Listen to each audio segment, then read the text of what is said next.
در حالی که دنیا همچنان درگیر مقابله با شیوع ویروس کرونا است، اما اینجا در افغانستان اوضاع به گونه دیگری است.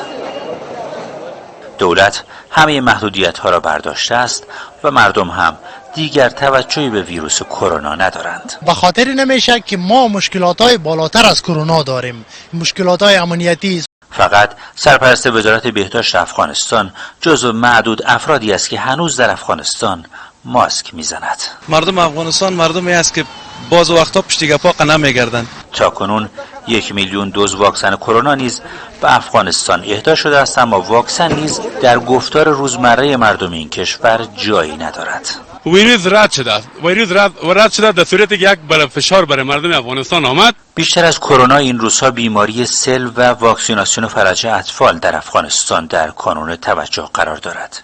وزارت بهداشت افغانستان میگوید در سال گذشته حدود 10,000 نفر بر اثر بیماری سل در افغانستان جان باختند، یعنی 4 برابر بیشتر از آمار فوتی‌های کرونا در این کشور که وزارت بهداشت افغانستان ارائه کرده است. هرچند کارشناسان آمار واقعی جان باختگان کرونا را خیلی بیشتر از این رقم می‌دانند.